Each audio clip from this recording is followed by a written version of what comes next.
Hi friends, इस session में हम लोग डिस्कस करेंगे C A final S F M का एक बहुत ही इंपॉर्टेंट एंड इंटरेस्टिंग कॉन्सेप्ट जो कि value at risk. So value at risk recent introduction है, जब से नया करिकुलम आया हुआ है तब से ये इंट्रोड्यूस हुआ है।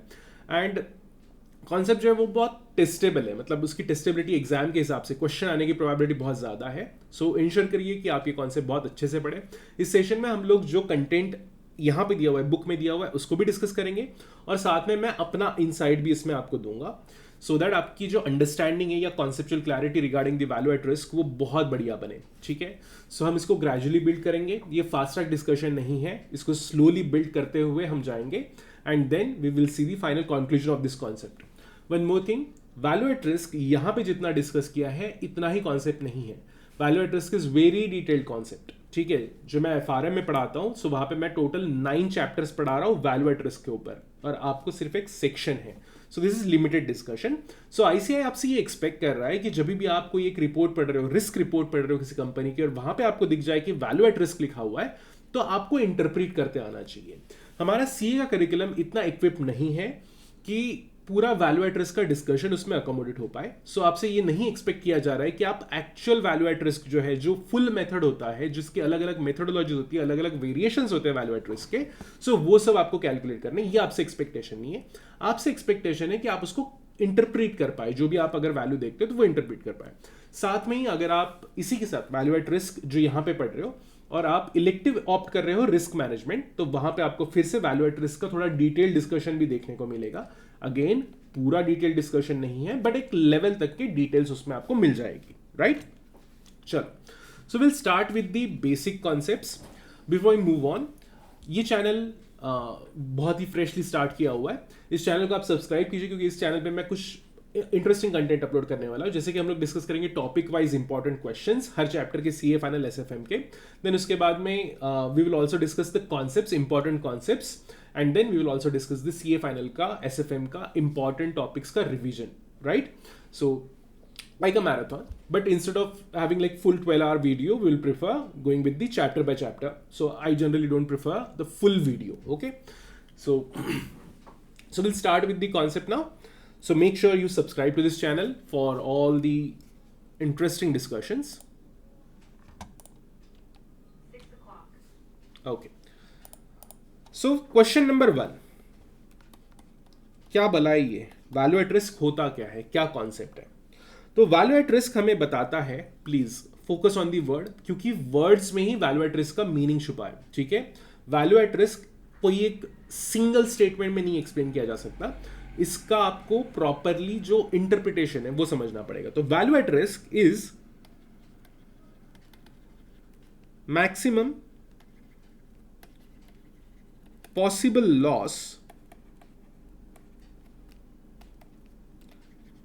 at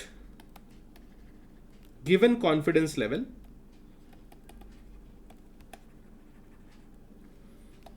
and for given time period। ठीक है, सो 3 कंपोनेंट्स है वैल्यू एट रिस्क के। तो पहला component, it is the maximum possible loss, but ये मैक्सिमम पॉसिबल लॉस यूनिवर्सली नहीं है, मतलब आप just randomly maximum possible loss को वैल्यू एट रिस्क नहीं बोल सकते।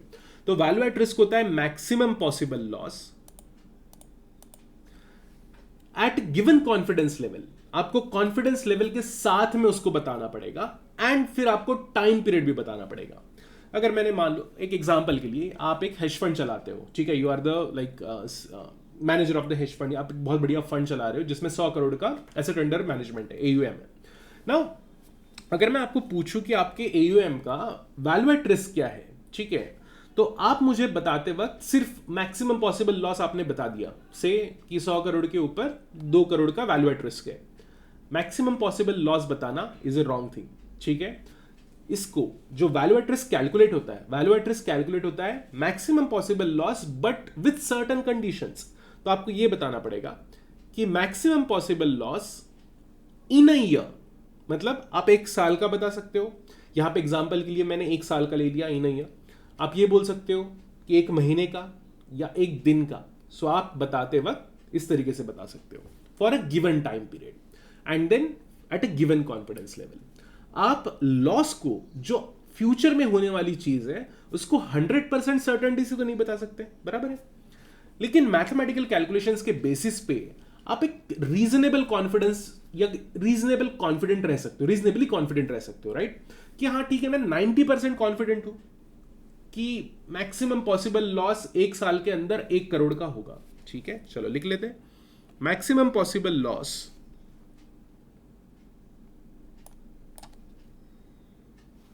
या मैं यहां पे लिख, एक second, maximum possible loss 100 crore की AUM पे 1 करोड़ होगा at 90% confidence and in a given time period, एक साल में। तो एक साल में मैं 90%, ये आप बोल रहे हो, एक साल में मैं 90% कॉन्फिडेंट हूं कि मैक्सिमम पॉसिबल लॉस 1 करोड़ होगा। मैंने बोला बेटा उसके ऊपर 1 करोड़ के ऊपर, मतलब ये तो 90% कॉन्फिडेंस के ऊपर बता दिया ना, अब थोड़ा ज्यादा कॉन्फिडेंट होके बताओ। सो यू विल से ठीक है, मैं 95% कॉन्फिडेंट हूं कि आपका जो मैक्सिमम पॉसिबल लॉस है AUM के ऊपर वो 1.5 करोड़ के ऊपर नहीं होगा, और से 99% कॉन्फिडेंट हूं कि मैक्सिमम पॉसिबल लॉस जो मेरा AUM है उसमें, ये मैं नहीं बोल रहा हूं, ये आप बोल रहे हो, आप हेज फंड मैनेजर हो, ठीक है, उसमें 2 करोड़ के ऊपर नहीं होगा। क्या होते जा रहा है, जैसे जैसे आप कॉन्फिडेंस बढ़ाते जा रहे हो, जैसे जैसे आप कॉन्फिडेंस बढ़ाते जा रहे हो, just to be a reasonable person, आप लॉस को भी बढ़ा दोगे। कि अगर आपको कॉन्फिडेंटली बताना है और कॉन्फिडेंटली बताना है तो आप क्या करोगे, ऑब्वियसली थोड़ा सा और मार्जिन लेके चलोगे, मार्जिन ऑफ एरर जमा करने की कोशिश करोगे, बराबर है? सो बस एग्जैक्टली ये यहां पे भी वही हो रहा है। बट यहां पे जो हमने 90% जो है वो जस्ट एक ग्रामेटिकल टाइप से यूज किया है कि जो रहता है ना कॉन्फिडेंस, 90% कॉन्फिडेंस एक एज अ ग्रामर यूज किया है हमने। बट हमें सीखना है कि ये एक मैथमेटिकल कॉन्सेप्ट है और इसको मैथ्स कैसे इनकॉर्पोरेट करते हैं वैल्यू एट रिस्क निकालते वक्त, right?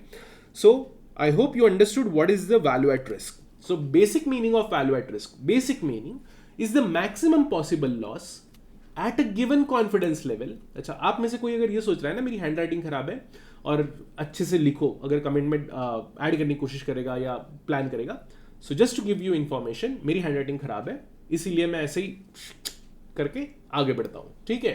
So don't worry about, आप CA फाइनल में हो, I expect you to be smart enough कि आप जो भी लिखा है उसको आप इंटरप्रेट कर लोगे या समझ लोगे क्या लिखा है, ठीक है? So will again see what is value at risk. So value at risk is the maximum possible loss at a given confidence level जो कि 90% है and for a given time period जो कि 1 साल है, ठीक है?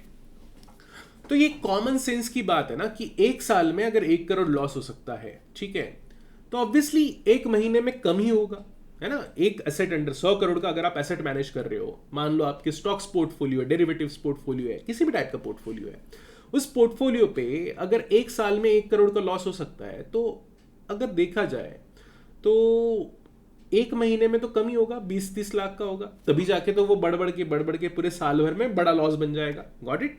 सो अगर हम टाइम पीरियड को कम करेंगे तो लॉस कम हो जाएगा, ठीक है? बट इसका मतलब टोटल लॉस कम नहीं हुआ है, सिर्फ टाइम पीरियड कम हुआ, इसलिए वैल्यू एट रिस्क की रिपोर्टिंग कम हो गई है, ठीक? सेकंड, अगर आप कॉन्फिडेंस बढ़ाते जाओगे तो वैल्यू एट रिस्क बढ़ेगा, क्योंकि अब आपको ज्यादा कॉन्फिडेंट रहना है तो आप ज्यादा मार्जिन ऑफ एरर लेके चलोगे। इसकी एक एनालॉजी देता हूं मैं जनरल लाइफ में जो हमने देखा हुआ है। मान लो आपने CA फाइनल का एग्जाम दिया, सारे 8 पेपर आपके खत्म हो गए, group 1 group 2 is over, and उसके बाद में आप घर पहुंचे। घर पहुंच के आपके पापा ने आपको पूछा, जनरली मम्मी पूछेगी, पापा भी पूछ सकते हैं, ठीक है, मेरे दोनों नहीं पूछते थे, ठीक है? सो सी, अब किसी पापा ने आपको पूछा कि बेटा बताओ कि कितना परसेंट आएगा, एंड यू आर लाइक पापा आई एम कॉन्फिडेंट कि 60-65% तो एग्रीगेट स्कोर बन जाएगा मेरा। So your father is like कि कितना कॉन्फिडेंट हो? सो लाइक 50-50 चांस है, मैं 50% कॉन्फिडेंट हूँ। यार 50% कोई कॉन्फिडेंस हुआ, कम से कम 90 तक के तो बताओ। सो अब आपको जब 90% के कॉन्फिडेंस के साथ में बताना है, सी 90% कॉन्फिडेंट, मुझे 90% कॉन्फिडेंट रहना है कि मैं सही रहूं, ठीक है, and then there is a chance और एरर ऑफ मार्जिन 10% का, तो आप क्या करोगे? आप सिंपली थोड़ा सा मार्क्स को कम कर लोगे, बोले देखो मुझे लगता है, this is what you are saying, मुझे लगता है कि 65% आ जाएगा, बट मैं 90% कॉन्फिडेंट हूं कि 55% तो आ ही जाएगा, ठीक है? सुनने में सही लग रहा है कि मुझे लगता है 65% आ जाएगा, बट मैं 90% कॉन्फिडेंट हूं कि 55%, दैट इज, हम बोलते हैं ना कम से कम 55 तो आ ही जाएगा, लाइक दैट। सो 90% कॉन्फिडेंट हूँ कि 55% आ जाएगा. नाउ नेक्स्ट, पापा ने बोला 90% नहीं 99% बता. ठीक है पापा, 99% कॉन्फिडेंट हूँ कि कम से कम 50% तो आ ही जाएगा, मतलब मैं पास तो हो ही जाऊंगा दोनों ग्रुप में. ठीक, अब पापा ने पूछा 100% बताओ. सर 100% नहीं बता सकते, right? I hope you are understanding this. 100% confidence से कैसे बताए? वो चीज हमारे हाथ में थोड़ी है. वो तो पेपर इवैल्यूएटर चेक करेगा, आधे नशे में होगा, पूरे नशे में होगा, डिपेंडिंग ऑन दैट आपका रिजल्ट निकलेगा, है ना? सो ये जो प्रॉब्लम है, जो चीजें हमारे हाथ में नहीं है, उसका हम कभी भी 100% कॉन्फिडेंस के साथ में नहीं बता सकते. So that's a fundamental rule of risk management. So जो फाइनेंशियल, जो मेरा प्रोफेशन है, जो मेरा क्वालिफिकेशन है, फाइनेंशियल रिस्क मैनेजर. सो जैसे आईसीआई, जैसे सीए आईसीआई के मेंबर होते हैं, ठीक है, वैसे ही financial risk managers global association of risk professionals, जो यूएसए की बॉडी है, वहां के मेंबर होते हैं. सो हमारे प्रोफेशनल एथिक्स का पार्ट है, ठीक है, कि never report anything with accuracy. With accuracy मतलब आप 100% एक्यूरेसी के साथ में कुछ भी रिपोर्ट नहीं कर सकते. आप ये नहीं बोल सकते कि कल चल के आपकी कंपनी डूब ही जाएगी, भले ही आपके पास में इनफ डेटा है, but you can not report 100% confidence के साथ में कि 1 महीने बाद में आपकी कंपनी डूब जाएगी. वो गलत है. क्यों? क्योंकि आज वो हुआ नहीं है, फ्यूचर की बात है. ठीक है, आज आपके पास में पैरामीटर्स है कि वो कंपनी डूब जाएगी.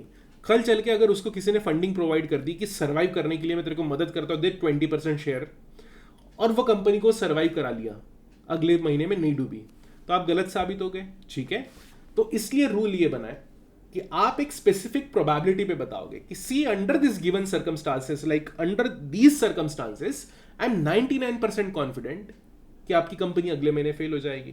1% क्यों छोड़ा? 1% जानबूझ के छोड़ा है कि कल चल के ऐसा हो गया ना कि दूसरे ने फंडिंग प्रोवाइड करके कंपनी को सर्वाइव करा दिया, तो वो कंपनी जो है फिर हमारे पास में मौका रहेगा ना कि हमने बोला था 99%, 100% गारंटी थोड़ी दी थी, 1% छोड़ा था ना, राइट? तो वो जो 1%, 5%, 10% हम छोड़ते हैं, वो इस पर्टिकुलर रीजन से छोड़ते हैं क्योंकि रिस्क मैनेजमेंट में there is no such thing as accuracy. 100% accuracy के साथ में रिपोर्टिंग नहीं करनी है अबाउट द फ्यूचर इवेंट्स. ठीक है, जो पास्ट में हो चुका है उसके बारे में कर सकते हो, फ्यूचर होने वाली चीजें उनके बारे में नहीं कर सकते. That's a rule. ठीक, I hope you got the idea. यहां पे मैं एक एक चीज को अभी तोड़ना शुरू करूंगा. ठीक है, we will decode it and then we will again reconstruct it. So first of all, confidence level. Confidence level को शॉर्ट में लिखना है तो आप कॉन्फिडेंस लेवल ऐसे लिख सकते हो, 90%. इसी का अपोजिट होता है, अपोजिट एज इन इसका जो 100% कॉन्फिडेंस में से 90 आपने ले लिया, तो जो बचा हुआ पोर्शन है 10%, उसे कहते हैं सिग्निफिकेंस.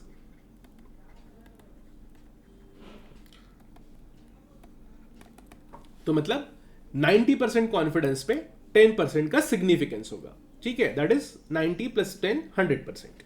अगर आपका कॉन्फिडेंस लेवल 95% है तो आपका जो सिग्निफिकेंस लेवल होगा वो होगा 5%. इन शॉर्ट, जो छूट गया है कॉन्फिडेंस में से, जो छूट गया है वो सिग्निफिकेंस ये भी बताता है कि आउट ऑफ कंट्रोल कितनी परसेंट प्रोबेबिलिटी है आउट ऑफ कंट्रोल होने की चीजें. ठीक है, so that is significance level. Then given time period, जैसे कि हमने डिस्कस किया है, given time period can be 1 year, 10 year, 1 day, 1 week, 1 month, 15 days, 10 दिन, कुछ भी हो सकता है. सो time period can be anything. अब हमें करिकुलम के हिसाब से पहले तो पढ़ना है कि वैल्यू एट रिस्क की वैल्यू कैसे निकाले, एंड देन हमें एक चीज और पढ़नी है कि टाइम के हिसाब से, मान लो आपके पास में 1 day का वैल्यू एट रिस्क रिपोर्ट में प्रोवाइड किया और आपसे क्वेश्चन पूछा है कि अब 1 साल का बताओ, उसी से तो फिर हम कैसे निकालेंगे. सो वो मेथड भी हमें पढ़नी है यहां पे, राइट? चलो, सो 2 तरीके हैं अभी इसको आगे बढ़ाने के, इस कॉन्सेप्ट को. पहला तो मैं थोड़ा सा आपको रीड करवा दूं यहां पे क्या लिखा हुआ है, एंड देन फिर हम एक्चुअल डिस्कशन में मूव इन करें. ठीक है, सो दैट क्या होगा ना कि आपको लगेगा कि कनेक्टेड हो आप. अब मेरी प्रॉब्लम ये है कि यहाँ पे कुछ चीज़ें गलत लिखी हुई है. ठीक है, सो अब वो जो गलत लिखा हुआ है उसको मैनेज करते हुए चलना पड़ेगा. बता दूंगा मैं क्या गलत लिखा हुआ है, लेकिन एग्जाम में अगर आता है तो आपको वही लिखना है क्योंकि ICI curriculum based answer provide करेगा, राइट? सो आप करिकुलम के हिसाब से आंसर लिखोगे, मार्क्स मिलेंगे. सही लिखने के मार्क्स नहीं होते, करिकुलम के हिसाब से लिखने के मार्क्स होते हैं. सो पहली बात तो वैल्यू एट रिस्क की डेफिनेशन यहाँ पे दी हुई है, पढ़ लो. सबसे पहली बात तो भैया इतना बड़ा इंस्टीट्यूट है, विकीपीडिया को क्यों कोट कर रहे हो? कोई अच्छे ऑथर को कोट करो, राइट? विकीपीडिया तो क्या ही है, मतलब विकीपीडिया को कोट कर रहे हैं. ठीक है, सो इतने अच्छे डेफिनेशन से वैल्यू एट रिस्क की वो कोट करनी चाहिए थी, right. So value at risk is a measure of risk of an investment. सो ये क्या है, मेजर है, मतलब आपका बिजनेस से आप जो असेट मैनेज कर रहे हो वो बहुत से रिस्की है, लेकिन कितना रिस्क है तो वो क्वांटिफाई करने का तरीका होता है value at risk. So measurement of risk, तो मेजर कर रहे हो, क्वांटिफाई कर रहे हो, क्वांटिटी निकाल रहे हो रिस्क की. Given the normal market condition in a set of period, भाई मैंने जो बोला कि in given time period, say 1 day, it estimates how much an investment might lose. Grammar जमा नहीं यहाँ पे थोड़ा. This investment can be a portfolio, capital investment or foreign exchange etc. Value at risk answers 2 basic questions. पहला basic question क्या answer करता है, what is the worst case scenario. Second answer करता है what will be the loss. जब मैं और समझाऊंगा तो आपको इस स्टेटमेंट का मतलब भी समझ में आएगा. अब जैसे मैंने बोला कि मैं बताऊंगा आपको कि क्या क्या गलत लिखा हुआ है. So value at risk answers to basic questions. यहां पे लिखा है कि वो वर्स्ट केस सिनेरियो के बारे में बात करता है. गलत. वर्स्ट केस सिनेरियो होता है WCS, और WCS एक अलग कॉन्सेप्ट है. वर्स्ट केस सिनेरियो का जो क्वांटिटी होता है वो अलग होता है और वो वैल्यू एट रिस्क से ज्यादा होता है. सो वॉर कभी भी वर्स्ट केस सिनेरियो नहीं बताता. वॉर बताता है maximum possible loss at a given confidence level. ठीक है, maximum possible loss in a given confidence level और at a given confidence level for a given time period. Worst case बताता है कि भैया सब बर्बाद हो जाए तुम्हारा तो क्या लॉस आएगा, सब बर्बाद, सब खत्म, वैसा वाला. ठीक है. And what is the worst case scenario and what will be the loss. क्या मतलब हुआ इसका, what is the worst case scenario and what will be the loss. दोनों एक ही तो चीज़ है ना. ठीक है, तो worst case scenario में क्या लॉस होता है वैसा बता सकते थे या जो भी है. ठीक है. सो ये वैल्यू एट रिस्क की फिर कहानी लिखी हुई कि 1922 में NY न्यूयॉर्क स्टॉक एक्सचेंज जो था वहाँ पे पहली बार यूज़ किया गया था. एंड देन फिर 1990 में वर्ल्ड वाइड लाइक यूज़ करना शुरू हुआ. Then features of value at risk, बस ये आप पढ़ो. ठीक है, ये थोड़े अजीब से फीचर्स हैं. So components on calculations. Value at risk calculation is based on following 3 components. तो 3 कंपोनेंट के ऊपर बेस्ड होता है. Time period, confidence level, loss in percentage और in amount. Loss in percentage और इन अमाउंट. ठीक है, चलो सही, एकदम सही है, कोई दिक्कत नहीं यहाँ पे. ठीक, तो मैं क्या करूँगा यहाँ पे ICAI ने लॉस इन अमाउंट पे कैसे काम किया जाता है वो नहीं बताया हुआ है, तो मैं लॉस इन अमाउंट भी और लॉस इन परसेंटेज दोनों को डिस्कस करेंगे. Then statistical method. ये एक स्टैटिस्टिकल मेथड है जैसे कि हमने डिस्कस किया, and which is based on standard deviation. And एक टाइम होराइजन भी एक फीचर दिया हुआ है. टाइम होराइजन मतलब कि डिफरेंट टाइम पीरियड के लिए वैल्यू एट रिस्क जो होगा वो डिफरेंट होगा. सो 1 डे, 1 वीक, 1 मंथ के लिए अलग अलग होगा, right. And then probability. So assuming the value are normally attributed, नहीं डिस्ट्रीब्यूटेड. ठीक, probability, assuming the values are normally distributed, probability of maximum loss can be predicted. ठीक है, देखा कैसे कैसे लिखते हैं ये लोग, है ना. सो नॉर्मली डिस्ट्रीब्यूटेड की रिक्वायरमेंट भी मैं आपको समझा दूंगा. ठीक है. So will try to understand. देखो कैसा है ना, इतना अच्छा कॉन्सेप्ट है तो उसकी डेप्थ में अगर आप नहीं जाओगे तो ऐसा नहीं कि मैं डेप्थ में लेने के चक्कर में मतलब ऐसे दुनिया घुमा के आपको लेके आऊं कि 15 घंटे आप पढ़ रहे हो. ठीक है, खत्म जल्दी करेंगे, लेकिन चीज़ें अच्छे से समझनी है, क्लैरिटी से समझनी है. ठीक है. एक और प्रॉब्लम है ये वैल्यू एट रिस्क की कि इस कॉन्सेप्ट को आप अगर यूट्यूब पे वीडियोस देखोगे ना, तो मैंने ऐसे ही एट रैंडम चेक किया था, and trust me, out of like 100, 80 गलत बता रहे हैं, कॉन्सेप्ट को गलत तरीके से समझा रहे हैं, एंड बस 20 ही है जो सही समझा रहे हैं. ठीक है, बस ये एक प्रॉब्लम है इसकी. सो मेक श्योर कि आप जो पढ़ रहे हो ना वो सही तरीके से पढ़ो. मतलब सी टीचिंग का स्टाइल कैसा है, that can be different, right, but at least जो पढ़ा रहे हैं वो सही हो, right. So that's my reservation regarding like anything like जो पढ़ाया जा रहा है उसके बारे में. I generally don't comment about anything like teaching वगैरह के बारे में. आई डोंट कमेंट, बट जो पढ़ाओ वो सही पढ़ाओ. That's the thing. Then comes the risk control. So risk can be controlled by setting limits for the maximum loss. Again, जो मैं अभी समझाना शुरू करूंगा तो आपको समझ में आ जाएगा. अभी यहाँ पे आपका सिर फोड़ने की जरूरत नहीं है इसके ऊपर कि टेक्स्ट में क्या लिखा है क्या लिखा है, वो वैसे नहीं समझ में आएगा. And Z score indicates how many standard deviations how many standard deviations is away from the mean value of the population. When it is multiplied with the standard deviation, it provides value at risk. ठीक है, चलो then applications of value at risk दिया हुआ है. So applications क्या क्या है? To measure the maximum possible loss on any portfolio और trading position as a benchmark for performance measurement और एनी अदर ऑपरेशंस और trading, fix the limit and so on. हम एक काम करते हैं, ठीक है, पहले हम हमारा डिस्कशन क्लोज कर लेते हैं, फिर हम एप्लीकेशन के बारे में पढ़ेंगे. डिस्कशन को क्लोज करते हुए हम लोग ये एक जो एग्जाम्पल है इसको भी साथ में लेके चलेंगे. बट बिफोर दैट कुछ और चीजें थोड़ी सी जो वैल्यू एट रिस्क के बारे में आपको समझनी चाहिए वो एक बार समझ लेते हैं, ठीक है. सो वैल्यू एट रिस्क जो है वो एक रिस्क मेजर है.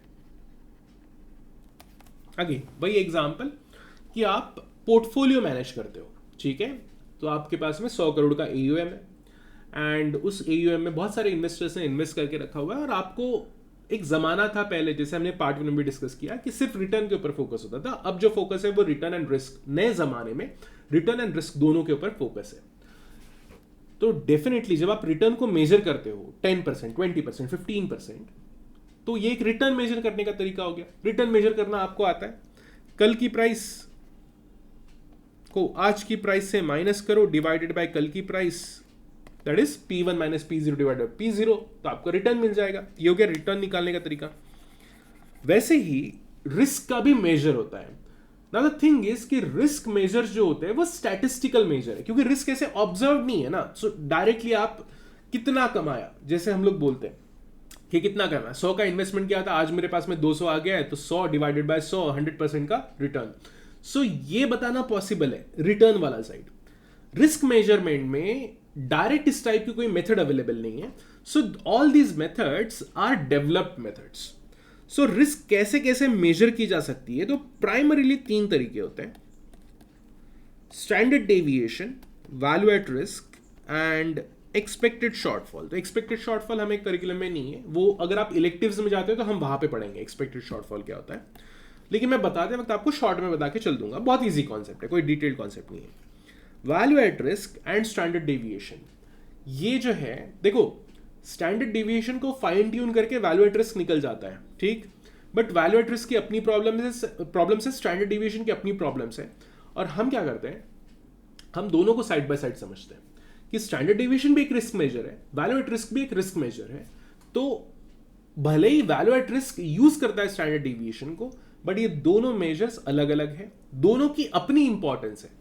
तो जो से फर्म्स जो है, अगर मान लो आप रिस्क मैनेजमेंट डोमेन के ऊपर बहुत खर्चा नहीं करना चाहते, डोमेन एज इन आपको अगर फंड मैनेज करना है, तो आपकी जो भी इन्वेस्टमेंट ट्रेडर्स होंगे जो इन्वेस्टमेंट डिसाइड करेंगे, वैसे रिस्क मैनेजर्स होंगे जो रिस्क का लेवल डिसाइड करेंगे कि हमें इतना ही रिस्क लेके चलना है, उसके ऊपर नहीं जाना है. So there are 100 different things जो रिस्क मैनेजमेंट टीम का काम होता है.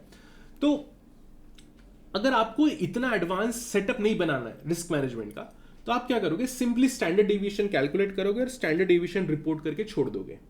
आप अपने इन्वेस्टर्स को बताओगे ये इन्वेस्टमेंट चल रहा है, ये इन्वेस्टमेंट्स का इतना स्टैंडर्ड डेविएशन है, स्टैंडर्ड डेविएशन इज वोलेटिलिटी, ठीक है, तो वोलेटिलिटी हाई है, लो है, उतना बता के आप छोड़ दोगे.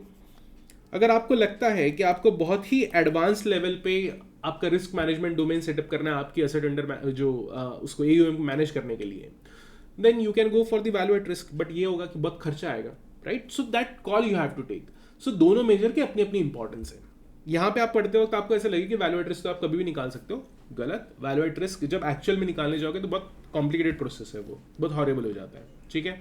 चलो क्यों, वो भी थोड़ा सा समझा दूंगा मैं आपको, उसमें कोई दिक्कत नहीं है, राइट. चलो तो क्या करें अभी, तो सो ये हो गया पहला पार्ट.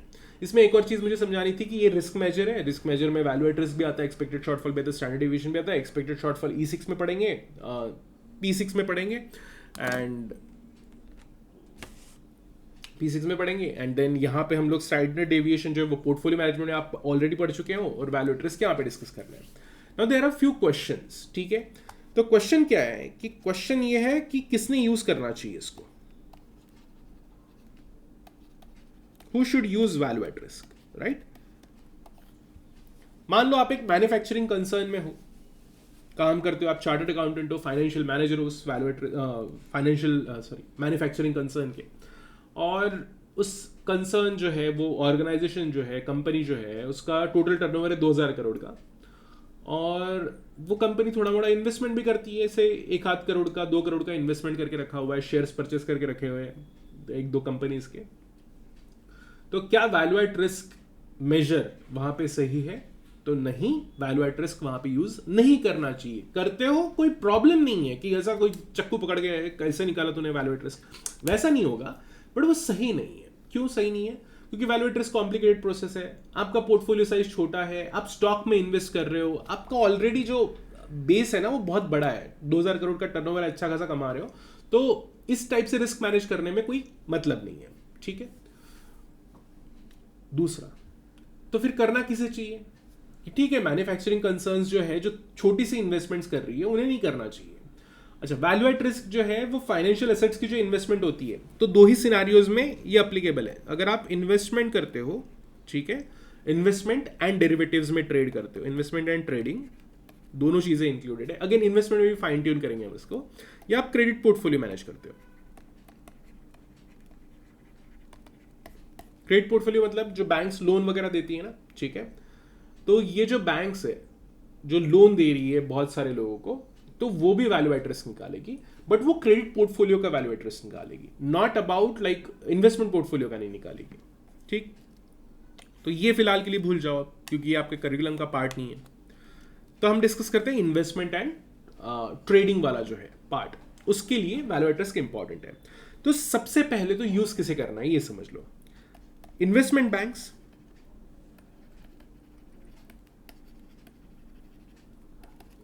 को कंपलसरी होता है by regulators value at risk निकालना। तो जब वो वैल्यू एट रिस्क निकालती है, से एक पर्टिकुलर इन्वेस्टमेंट बैंक है, एबीसी इनकॉर्पोरेशन या एबीसी लिमिटेड, जैसे भी आपकी श्रद्धा, जो भी आपको नाम रखना है। सो एबीसी लिमिटेड एक इन्वेस्टमेंट बैंक है, उसका वैल्यू एट रिस्क है से $100 मिलियन का। उसने वैल्यू एट रिस्क निकाला 1 साल के लिए या 1 महीने के लिए, तो कुछ भी लेके चलो, आपकी जैसी जैसी आपको अच्छा लगता है वैसे। तो ये जो 100 मिलियन का वैल्यू एट रिस्क निकाला, ये क्या इंडिकेट करता है? तो maximum possible loss at a given confidence level for a duration, given duration. तो ये एक मैक्सिमम पॉसिबल लॉस है for a certain time period, मतलब 1 साल, राइट। तो अगर ये मैक्सिमम पॉसिबल लॉस है, तो डेफिनेटली ये कंपनी ने, ये इन्वेस्टमेंट बैंक ने इतना कैपिटल तो मेंटेन करना ही करना चाहिए 100 मिलियन का, सो दैट अगर ये लॉस मटेरियलाइज हो जाता है, मतलब ये तो प्रोबेबिलिटी है कि होगा, ऐसा भी पॉसिबल है कि कभी होगा ही नहीं इतना लॉस, बट अगर हो जाता है तो आपको इतना कैपिटल तो रखना पड़ेगा ना कि ये लॉस को एब्जॉर्ब कर पाओ। लॉस किससे एब्जॉर्ब होता है? कैपिटल से। तो आप उतना कैपिटल रखो सो दैट लॉस एब्जॉर्ब हो जाए। लॉस अगर एब्जॉर्ब हो गया तो आपकी कंपनी सर्वाइव कर जाएगी। मान लो कि वैल्यू एट रिस्क है 100 मिलियन और ये कंपनी बोल रही कि नहीं 50 मिलियन ही मेंटेन करते हैं। भैया किसी दिन अगर हो गया ना 100 मिलियन का लॉस, तो पूरी कंपनी वाइंड अप हो जाएगी। सो इसलिए रेगुलेटर्स का बोलना ही होता है कि आप वैल्यू एट रिस्क निकालोगे, अगेन ये वैल्यू एट रिस्क एक स्पेसिफिक मेथोडोलॉजी से निकालना पड़ता है, नॉट कि आप अपने मन से कुछ भी निकाल लो। देयर आर मेथोडोलॉजीज गिवन, बहुत डिटेल्ड मेथोडोलॉजीज है। सो उस मेथड से आप वैल्यू एट रिस्क निकालोगे। सो ये आ गया आपका वैल्यू एट रिस्क। आपको सोचने की जरूरत नहीं है कि क्या होती है वो methodologies, you just focus on कि क्या पर्पस क्या है, वो भी तो पता हो ना कि यार वैल्यू एट रिस्क निकाल के करना क्या है हमें उसका। सो वैल्यू एट रिस्क से आपने जो निकाला हुआ है उसके हिसाब से कैपिटल रखी जाएगी उस बैंक के द्वारा या उस इन्वेस्टमेंट बैंक के लिए। सो जनरली कौन कौन निकाल रहा है? तो investment banks, hedge funds, normal commercial bank भी वैल्यू एट रिस्क वगैरह निकालती है, एंड उसके बेसिस पे वो कैपिटल मेंटेन करती है सो दैट इनकेस अगर इतना लॉस हो जाए तो they should be able to absorb it. अब एक और मीनिंग समझो वैल्यू एट रिस्क का। मान लो 99% वैल्यू एट रिस्क, ये लिखने का तरीका है से 1 ईयर 99% वैल्यू एट रिस्क जो है एक कंपनी का, वो है, अगेन वही एग्जांपल लेते हैं 100 मिलियन, ठीक है। क्या बोला मैंने? 99% 1 साल का। इसका मतलब क्या होता है समझो। मतलब ये प्रोबेबिलिटी है, ठीक है। मतलब हम एक कॉन्फिडेंस के साथ में ये बता सकते हैं कि 99 years out of 100 years 99 years out of 100 years जो इस पर्टिकुलर कंपनी का मैक्सिमम लॉस है। देखो हर साल में लॉस हो सकता है, प्रॉफिट हो सकता है, ठीक है। सो कभी 10 मिलियन होगा, कभी 5 मिलियन होगा, कभी 100 मिलियन होगा, कभी 80 मिलियन होगा। But in 99 years maximum possible loss in any given year, yearly loss की बात चल रही है, इन एनी गिवन ईयर इससे 100 मिलियन, तो ये जो है ये मैक्सिमम पॉसिबल होगा 99 में। लेकिन एक साल ऐसा आएगा, अगर आप 99% वैल्यू एट रिस्क निकालते हो, ठीक है, तो उसका मतलब हुआ कि एक साल ऐसा आएगा, एक साल, कि आपका जो वैल्यू एट रिस्क है वो 100 मिलियन से एक्सीड कर जाएगा। जैसे हमने बोला ना कि पापा को बताया है कि 99% कंफर्म हूं मैं कि 50% तो एग्रीगेट बन ही जाएगा और मैं सीए बन जाऊंगा, लेकिन 1% चांस छूट गया है कि कुछ भी हो सकता है। अब वो कितना बुरा हो सकता है उसकी कोई लिमिट नहीं है, ठीक है। सो एग्जैक्टली वही वो चीज यहां पे भी हो रही है कि एक साल ऐसा होगा कि लॉस एक्सीड कर जाएगा। कितना एक्सीड करेगा वी डोंट नो, ठीक। सो 99 ईयर्स में लॉस जो है वो 100 मिलियन के ऊपर रहेगा, और एक साल ऐसा आएगा जहां पे लॉस 100 मिलियन के ऊपर एक्सीड कर जाएगा। ये इंटरप्रिटेशन है वैल्यू एट रिस्क 99% का। तो मतलब अगर कोई इन्वेस्टमेंट बैंक इस पर्टिकुलर 99% वैल्यू एट रिस्क पे अगर अपना कैपिटल मेंटेन करती है, तो मतलब 100 साल में एक बैंक डूब जाएगी, बराबर है। अगर मान लो ऐसी, अच्छा एक और चीज, 100 साल में एक बार, मतलब 100 साल में एक साल ऐसा आएगा कि वो बैंक डूब जाएगी, तो ऐसा जरूरी थोड़ी है कि यहां से 99th ईयर के बाद में वो बैंक डूबेगी। ऐसा हो सकता है ये जो एक साल है ना, ये कोई ऐसा नहीं है कि यहां से पहले 99 ईयर्स में लॉस नहीं जाएगा और फिर उसके बाद में जाएगा। ये पहला साल जहां पे लॉस एक्सीड करने वाला है 100 मिलियन के ऊपर, ये ऐसा हो सकता है कि कल ही हो, मतलब सॉरी अगला ही साल जो हो, या यही साल हो जिस साल में आप ये कैलकुलेशन कर रहे हो। एनीथिंग इज पॉसिबल, ठीक है। इस हिसाब से अगर आप देखो तो मान लो अगर इस दुनिया में अगर 1000 इन्वेस्टमेंट बैंक है, बोलने के लिए बोल रहा हूं मैं, अगर 1000 इन्वेस्टमेंट बैंक्स है, तो इसका मतलब क्या हुआ कि हर साल 10 इन्वेस्टमेंट बैंक्स डूब जाएगी, स्टैटिस्टिकली स्पीकिंग। ऐसा हो सकता है एक आध साल कोई भी ना डूबे और दूसरे साल में 30 डूब जाए एक साथ, ठीक है। तो ऐसा पॉसिबल है। क्यों हो रहा है ऐसा? तो आपने वैल्यू एट रिस्क जो है वो 99% पे निकाला और उसके हिसाब से आपने कैपिटल मेंटेन किया। तो इसके लिए जो वैल्यू एट रिस्क होता है वो और स्ट्रिक्टर होता है, 99.99% पे या 99.9% पे निकालना पड़ता है, डिपेंडिंग ऑन क्या सिनेरियो है, कैसे सर्कमस्टांसेस है, ठीक है। अगर 99.9% पे निकाल रहे हो, इसका मतलब क्या हुआ, 99.9% पे अगर आप वैल्यू एट रिस्क निकालते हो तो इसका मतलब है 1000 सालों में एक साल ऐसा आएगा कि जब कंपनी का जो बैंक का जो लॉस है वो उसके वैल्यू एट रिस्क से एक्सीड कर जाएगा। पर 999 ईयर्स, 999 साल जो है वो लॉस उसके नीचे ही रहेगा, ठीक है, 100 मिलियन के नीचे। 100 मिलियन में फिर से वही एग्जांपल लेके चल रहा हूं। आई hope you got the idea, maximum possible loss का मीनिंग समझ में आ गया। Now will see the calculation कि कैसे निकालते हैं। तो यहां पे आपके बुक में क्या दिया हुआ है और मैं आपको क्या क्या पढ़ाने वाला हूं वो बता देता हूं। सो बुक में दिया हुआ है parametric approach only, parametric approach. मैं नॉन पैरामेट्रिक से शुरू करूंगा क्योंकि उससे अंडरस्टैंडिंग बनती है।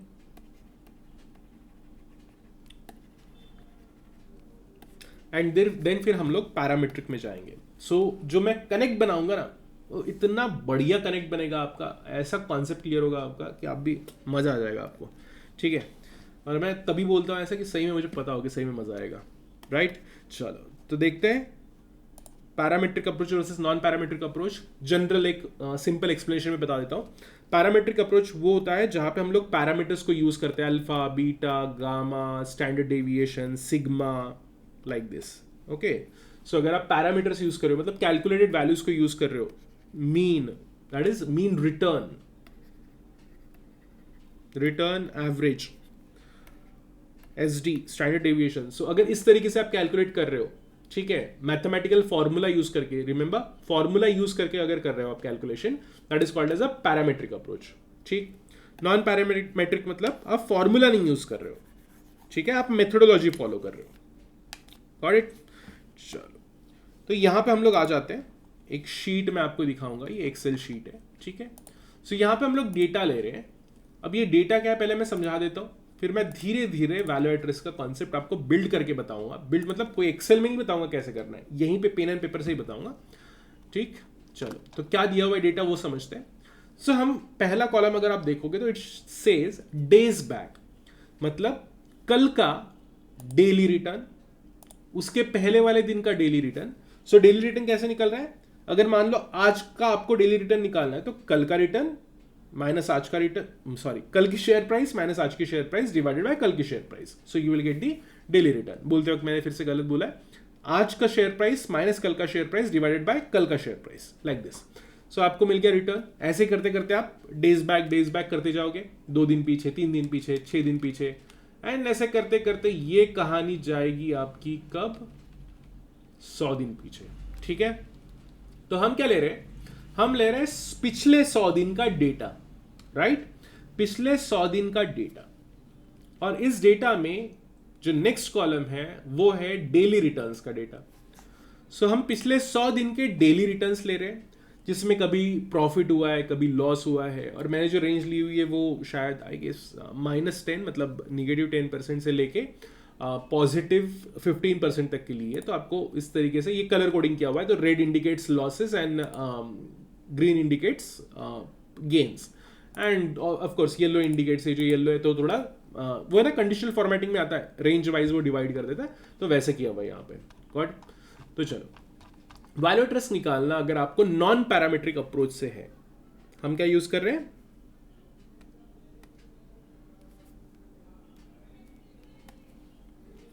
हम यूज कर रहे हैं नॉन पैरामीट्रिक अप्रोच।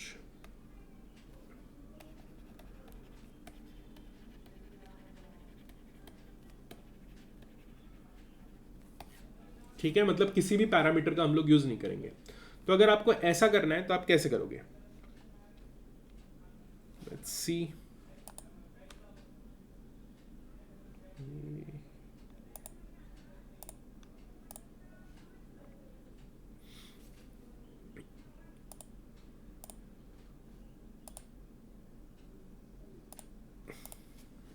ठीक है। स्टेप नंबर 1, सबसे पहले हम इसे सॉर्ट कर लेंगे smallest to largest. Smallest to largest total 100 values है, राइट। और हमें क्या निकालना है, तो हमें निकालना है 95% वॉर डेली। तो अगर आपको डेली वॉर निकालना है ना, तो आपको डेटा जो लेना पड़ेगा वो डेली का लेना पड़ेगा। रिमेंबर दिस, आपको डेली वॉर निकालना है तो आपको डेटा डेली का लेना पड़ेगा। अगर आपको मंथली वॉर लेना है तो आपके पास में ऑप्शन है, डेली डेटा लो और फिर मंथली वॉर निकाल लो। कैसे निकालना है बाद में समझेंगे, आप निकाल सकते हो, या फिर आप मंथली डेटा लेके चलो तो आपका मंथली वॉर निकलेगा। ठीक है, दोनों मेथड से वॉर सेम नहीं आएगा, अलग अलग आएगा। क्यों, क्योंकि लॉसेस जो है वो कॉम्पनसेशन इफेक्ट आता है, वो सब छोड़ो, बट जस्ट समझो कि पहले तो हम क्या निकाल रहे हैं, 95% value at risk and daily value at risk निकाल रहे हैं। Daily war 95% daily war. ठीक है, तो इसका मतलब पता है क्या होता है, इसका मतलब होता है बहुत ही आसान, आप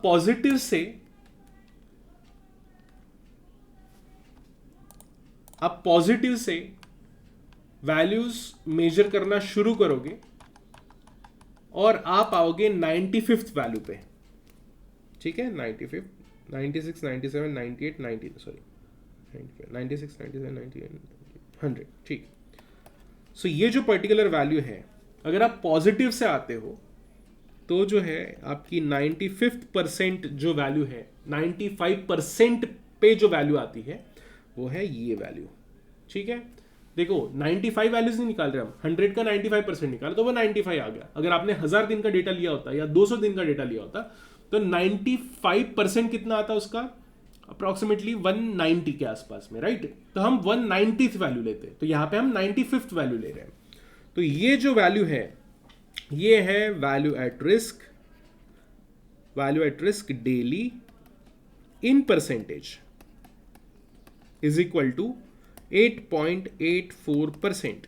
यहां पे वैल्यू एट रिस्क में निगेटिव का साइन नहीं दिया जाता, क्योंकि ऑलरेडी जो वैल्यू एट रिस्क है इटसेल्फ एक निगेटिव टर्म है, राइट। तो वैल्यू एट रिस्क में आप निगेटिव का साइन देने की जरूरत नहीं। जैसे रहता ना लॉस इक्वल टू 1 लाख, तो आप ऐसा नहीं बोलते ना loss equal to -1 lakh, right. So सुनने में गलत लग रहा है ना। सो लॉस इटसेल्फ एक निगेटिव टर्म है, तो उसके सामने आप डायरेक्टली वर्ड फिगर लिख दोगे तो भी कोई प्रॉब्लम नहीं आएगा। वैसे ही value at risk daily in percentage terms में जब आप 8.84% लिख रहे हो, so it is indicative of loss. This is indicating loss in percentage terms. अगर मान लो आपका AUM मतलब आपका जो पोर्टफोलियो का साइज है वो है 1 लाख का, तो 1 lakh multiplied by 8.84% is equal to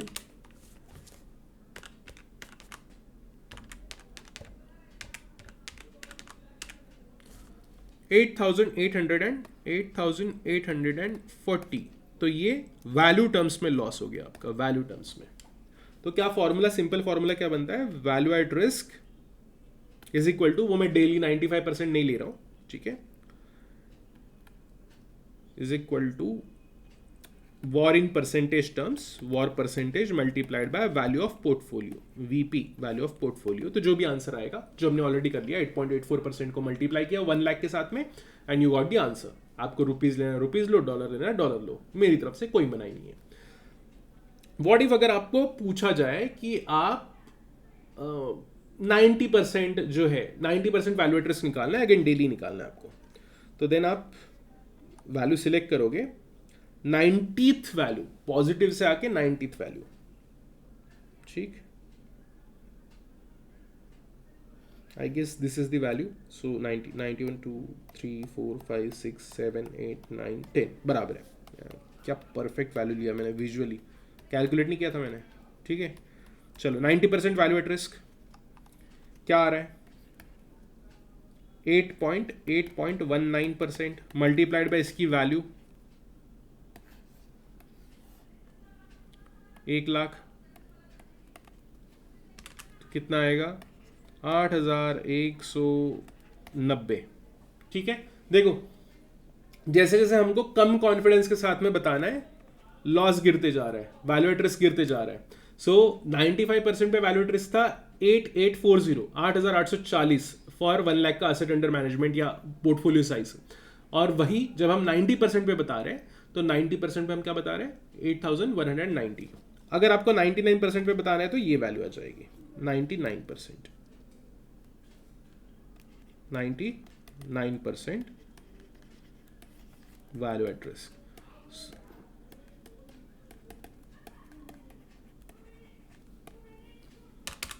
so 9,730, right. So ये आ गया आपका वैल्यू एट रिस्क। आपको समझ रहे हैं कैसे कैसे बढ़ते जा रहे हैं, जैसे जैसे हम कॉन्फिडेंस बढ़ा रहे हैं वैसे वैसे हमारा लॉस बढ़ जा रहा है। तो ये रीजन है, क्योंकि हम एक्चुअली मेजर करके आ रहे हैं। तो ये था कॉन्फिडेंस वाले साइड से मेजर करना है। तो ये तो बहुत, अगर यहाँ पे तो ठीक है 100 वैल्यूज थी हमारे पास में, ऐसा शॉर्टकट मतलब विजुअली हमने कर लिया, ठीक है, तो बन गया। अगर आपके पास में 1000 वैल्यूज होगी तो आपको परेशान हो जाओगे इतना वापस से गिनते गिनते, है ना। तो इसका रिवर्स मेथड है। फिर रिवर्स मेथड क्या है, इंस्टेड ऑफ मेजरिंग कॉन्फिडेंस का number, just measure alpha, that is significance. तो ये जैसे 95% है, ठीक है, थोड़ा मिटा देता हूं क्योंकि बहुत बेकार हो गया ये।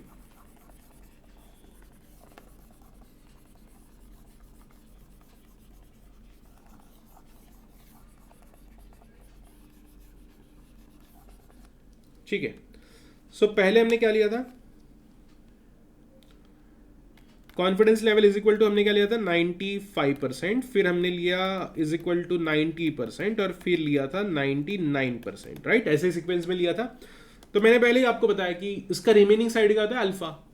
तो अल्फा इज इक्वल टू कितना बन गया, alpha is equal to 5%, right. So 95% and 5%। Then यहां पे अल्फा बना 10% और यहां पे अल्फा बना 1%, that is residual part, confidence से जितना भी बच जाता है वो वाला पार्ट। अब यहां पे आपको क्या देखना है कि अगर आप अल्फा सिग्निफिकेंस लेवल पकड़ के चलते हो, दैट इज 5%, तब वो प्रॉफिट वाले साइड से गिनते गिनते आने की जरूरत नहीं है। आप सिंपली ये वाली साइड पकड़ो 5%। जैसे 95% वैल्यू एट रिस्क अगर मुझे निकालना है तो मैं कैसे निकालूंगा, अरे भैया, हाँ ठीक है, कैसे निकालूंगा 5%।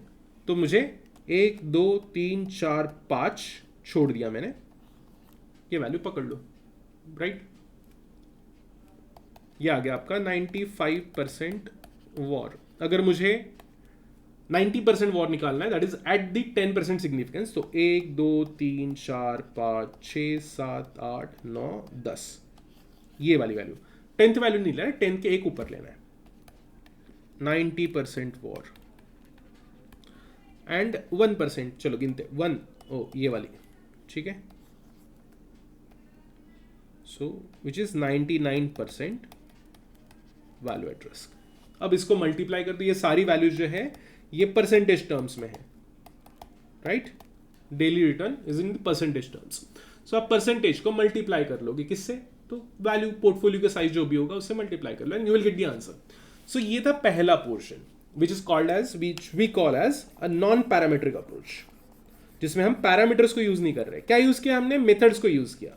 कैसे मेथड्स को यूज किया कि हम एक्चुअली मेजर कर रहे हैं टोटल, ठीक है। अब ये पर्टिकुलर वैल्यू एट रिस्क के मेजर की ना एक प्रॉब्लम है।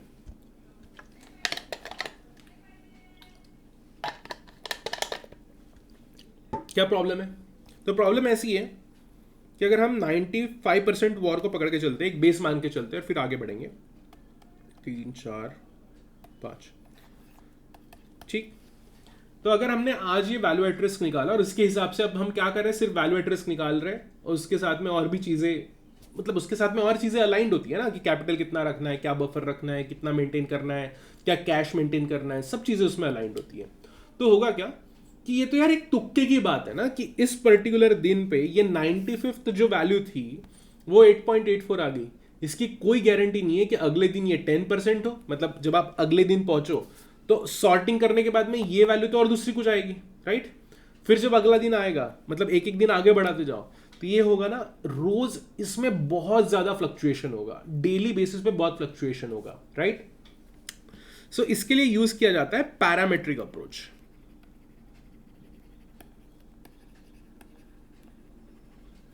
ठीक है, पैरामेट्रिक अप्रोच को आगे बढ़ाने के पहले एक चीज समझाता हूं मैं। देखो,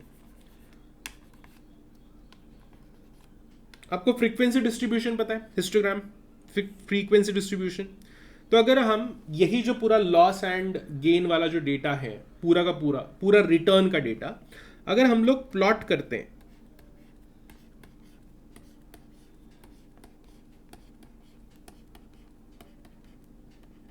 सिलेक्टेड रेंज लेके, ठीक है।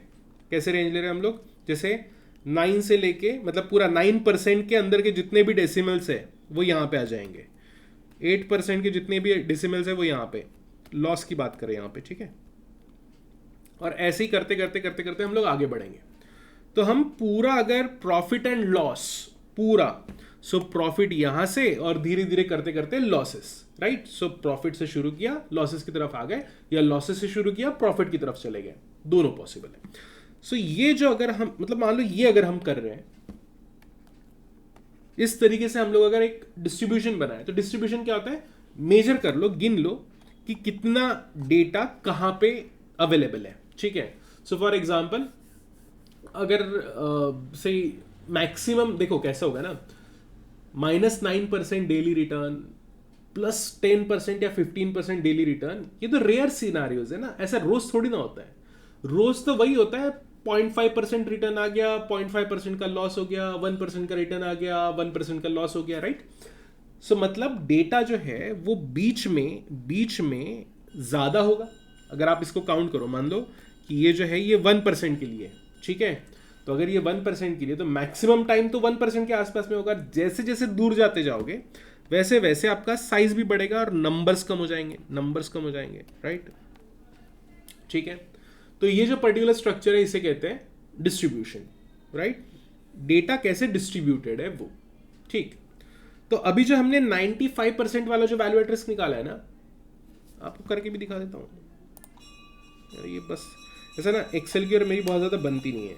जब भी मैं एकदम लाइव वाले इसमें करने की कोशिश करता हूँ ना प्रैक्टिकली, तो वो दे देता है मेरे को धोखा।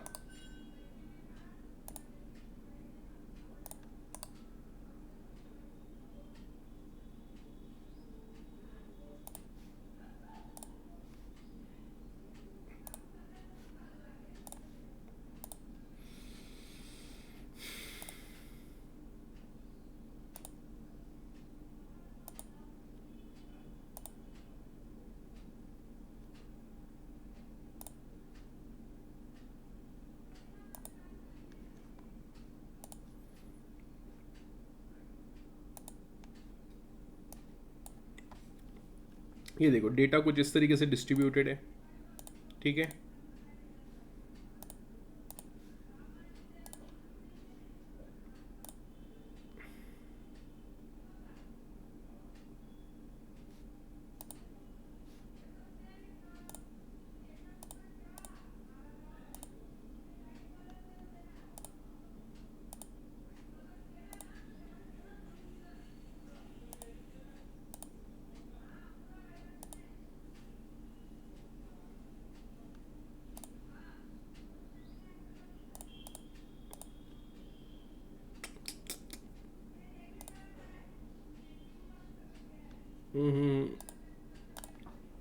ठीक है, वैसे बन तो गया है लेकिन वही है, वो उस तरीके से दिख नहीं रहा है। एक्चुअली क्या हो रहा है यहाँ पे, ये जो है ना बिन जो है इसका बहुत बड़ा बड़ा बन गया है, ठीक है।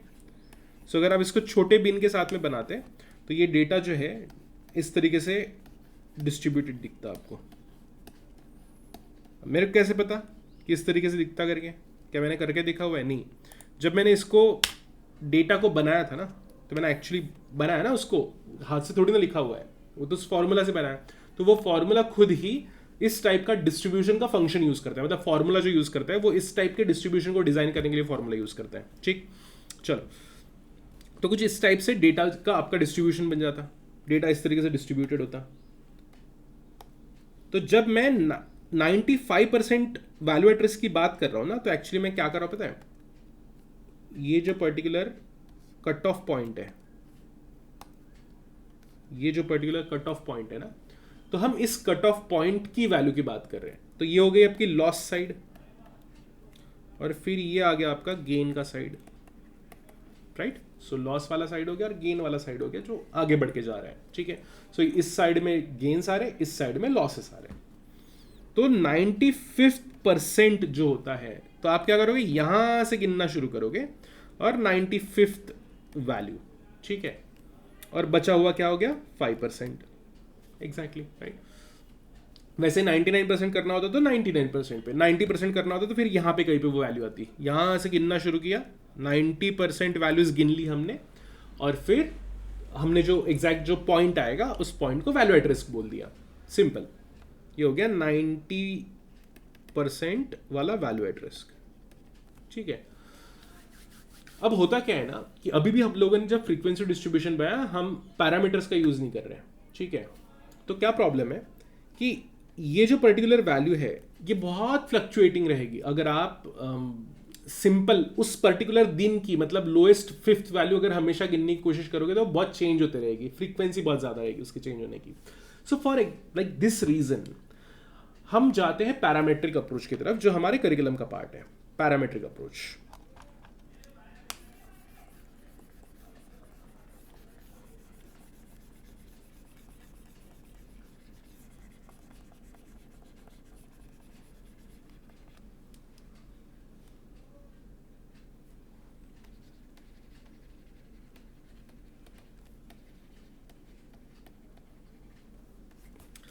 पैरामेट्रिक अप्रोच का अजम्पशन है कि जो डेटा है वो डिस्ट्रीब्यूटेड हो नॉर्मली, एंड वो मीन एंड स्टैंडर्ड डेविएशन से डिस्ट्रीब्यूटेड हो। क्या है मीनिंग, समझ में आ जाएगा आपको, कोई दिक्कत नहीं।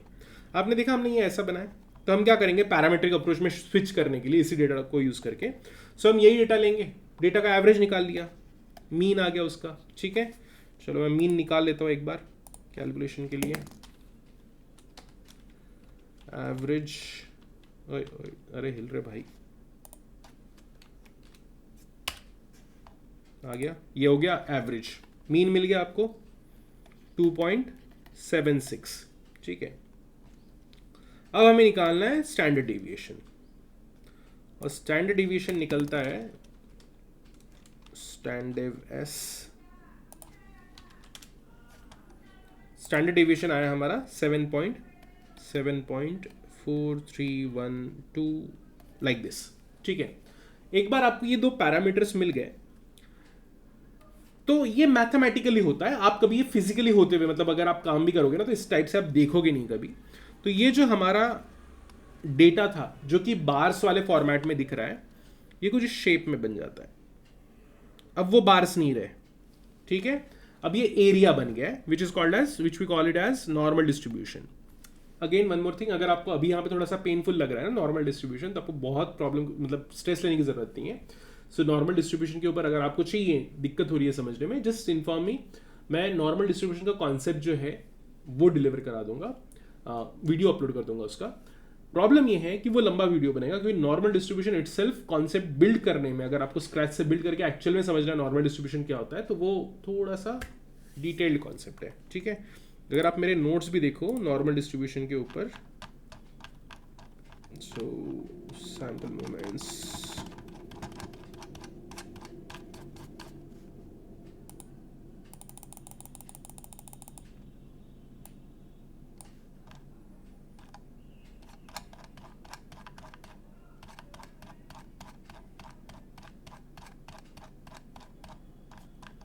ये देखो. ठीक है, तो मुझे इतना बिल्ड करना पड़ेगा ना, तो बिल्ड करने में थोड़ा टाइम लगता है. ठीक है, सो ये मेरे एफआरएम के नोट्स हैं, not very useful for you. चलो, बट अगर चाहिए, आपको दिक्कत है समझने में, तो बोल दो, मैं समझा दूंगा, कोई प्रॉब्लम नहीं है. तो ये अगर डेटा है इस तरीके से, डेटा अगर आपका डिस्ट्रीब्यूटेड का मतलब वही हो गया घूम फिर के कि यार मैक्सिमम रिटर्न जो है, पहली बात तो ये हो गया मीन, है ना, मीन 2.76. अब ये डिस्ट्रीब्यूशन को इंटरप्रेट कैसे करना है, यार मैक्सिमम दिन रिटर्न जो है ये 2.76 के आसपास में होंगे. एक लॉजिक कॉमन सेंस भी अप्लाई करो तो समझ में आ जाएगा. ऐसा रोज नहीं होता ना कि -9% का डेली रिटर्न, +9% का डेली रिटर्न, ऐसा डेली नहीं होता. ये बहुत रेयर इवेंट्स है. तो जैसे जैसे आप मीन से दूर जाते जाओगे, ये जो इवेंट्स है इस टाइप की डेली रिटर्न हाई आने की, जैसे जैसे मीन से दूर जाते जाओगे, वैसे वैसे ये ऑकरेंसेस ऐसा होना कम होते जाएगा, इसकी पॉसिबिलिटी कम होती जाएगी. तो मीन से दूर वाले जो रिटर्न्स है वो प्रोड्यूस होना रेयरली है, मतलब रेयर होता है, ऐसा रोज नहीं होता. बट जो मीन के आसपास में है, ऐसा मैक्सिमम टाइम होगा. अगर मान लो एवरेज 2.76% है, तो मैक्सिमम दिन आपका -1% से लेके +4% तक के आपका रिटर्न निकल रहा होगा. डेली रिटर्न की बात कर रहे हैं. ठीक है, तो ये हो गया नॉर्मल डिस्ट्रीब्यूशन. अब नॉर्मल डिस्ट्रीब्यूशन को इंटरप्रेट कैसे करते हैं, तो सिंपल है. देखो, ये है मीन, और मीन से अगर आप प्लस एंड माइनस, मतलब आगे और पीछे, इसको हटा दे रहा हूं मैं,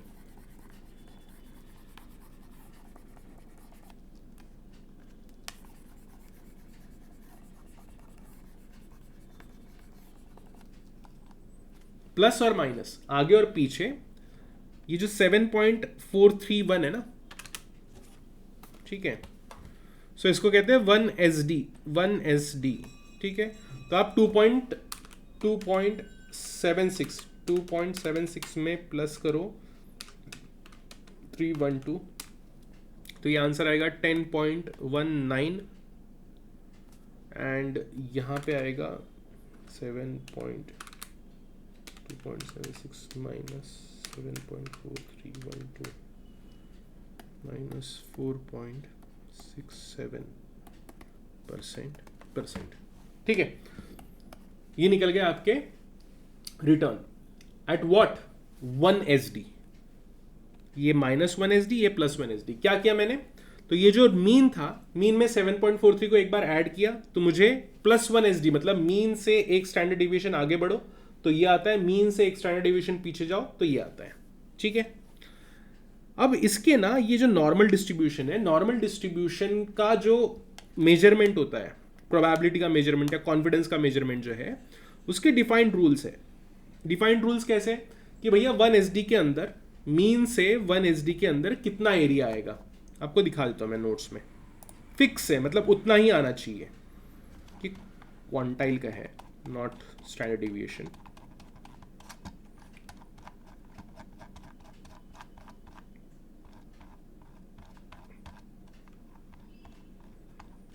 और ये डेटा कुछ भी हो, अगर डेटा नॉर्मली डिस्ट्रीब्यूटेड है तो यही रूल्स अप्लाई होंगे, और इसी रूल का यूज करके फिर हम वैल्यू एट रिस्क निकालते हैं. ठीक है, ये है नॉर्मल डिस्ट्रीब्यूशन. देन ये क्या है आपका, ये अलग अलग मीन स्टैंडर्ड डिविएशन वाला नॉर्मल डिस्ट्रीब्यूशन. चलो, ये आ गया आपका. सो इस पे देखो, आप फोकस करो, ये दिख रहा है आपको, ये जो पहला है ना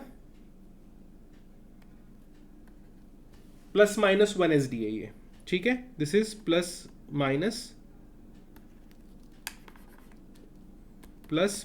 1 SD, ठीक। तो प्लस माइनस 1 SD का रूल बना हुआ है कि मीन से 34.1% पीछे और 34.1% आगे। देन 2 SD में ये वाला भी आ गया, इसको ऐड कर लो, 34 प्लस 13.6, 34 प्लस 13.6 और दोनों की टोटल, तो 2 SD में इतना एरिया आ गया। और 3 SD में लगभग पूरा एरिया आ जाता है, लेकिन 100% एरिया नहीं आता है, बिकॉज ये जो है ना, ये एक्सटेंडेड टू इन्फिनिटी वाले रूल में आते हैं, तो ये इनफाइनाइट आगे जा सकता है, ठीक है। तो अब समझना क्या, ये देखो, हम जब वैल्यू एट रिस्क निकालते हैं, ठीक है, तो वैल्यू एट रिस्क निकालना अगर है से 90% पे, तो हम यहां से एरिया मेजर करते हुए आते हैं, और मान लो कि ये एक पर्टिकुलर कट ऑफ पॉइंट है जहां पे 90% एरिया कैप्चर हो जाता है और 5% यहां बच गया, ठीक है। तो हमें इस पॉइंट की वैल्यू चाहिए, कौन सी वैल्यू चाहिए, जेड वैल्यू। जेड वैल्यू क्या बताती है, तो जेड वैल्यू बताती है कि ये स्टैंडर्ड डेविएशन, मीन से कितना स्टैंडर्ड डेविएशन दूर है। जैसे हमने बोला ना 1 प्लस माइनस 1 SD, तो प्लस माइनस 1 SD 1 जो है वो जेड वैल्यू है, जेड वैल्यू, ठीक है। तो हम 90% कैप्चर करते हुए आए और वो जेड वैल्यू पे ठहर गए। कहां से आए हम लोग, यहां से आए। अगर आप उल्टे साइड से आते तो इधर से, तो आप 5% पे रुक जाते, तो 5% पे रुके, क्यों, क्योंकि ये वाली साइड लॉस की है और ये वाली साइड गेन की है, राइट, लॉस की साइड है और गेन की साइड है। तो ये जो पर्टिकुलर 90% वाली जो वैल्यू है, 90% वाली जो वैल्यू है, या 95% निकालना है तो 95% जो वैल्यू है, तो वो value is the Z value, and then आपका कैलकुलेशन आगे बढ़ता है, ठीक। चलो, I hope you got the idea कि जेड वैल्यू होता क्या है, ठीक है। जेड वैल्यू निकलती है जेड टेबल से, और जेड वैल्यू नॉर्मल डिस्ट्रीब्यूशन की वैल्यू नहीं होती है, वो होती है स्टैंडर्ड नॉर्मल डिस्ट्रीब्यूशन की। अलग अलग होता है, नॉर्मल डिस्ट्रीब्यूशन अलग होता है, स्टैंडर्ड नॉर्मल डिस्ट्रीब्यूशन अलग अलग होता है, अलग होता है, राइट। चलो, तो ये देखो, ये वही बताया हुआ है एरिया कैप्चर करते हुए, ठीक है। तो यहां पे दिख रही है हमें जेड वैल्यू, ठीक। तो क्या ये 2.33, आप अपने बुक में देखोगे 7 o'clock. कई इलिस्ट्रेशन में आपको दिखेगा कि फॉर 1% जो वैल्यू आती है Z value, for 1% which is equal to 0.01%, right, 0.01%। तो जो जेड वैल्यू आती है इसकी, जेड वैल्यू वो आती है 2.33, ठीक। तो जेड वैल्यू को देखा कैसे जाता है, तो ये जो है ये वर्टिकल साइड है, ये हॉरिजॉन्टल साइड है, ये इंपॉर्टेंट है। एग्जाम में अगर जेड टेबल दे दिया तो आपको वैल्यू देखनी पड़ेगी। तो ये जेड टेबल है, सो ये देखो 2.3 का थर्ड सेक्शन, 2.3, इसको ये 2.30 नहीं पढ़ते, इसको 2.3, और ये बचा हुआ सेकेंड डेसिमल, सो 2.33। तो वैसे आगे क्या होगा, 2.34, 2.35, 2.36, ऐसे आखिर तक के तो 2.39, फिर यहाँ पे आ गए 2.20, तो जीरो नहीं बोलना, तो पहला वाला 2.2, ये वाला होता है 2.20, 2.21, 2.22, 2.23, इस तरीके से। तो ये हो गया आपका z वैल्यू एट व्हाट, 2.33, ये है 2.33।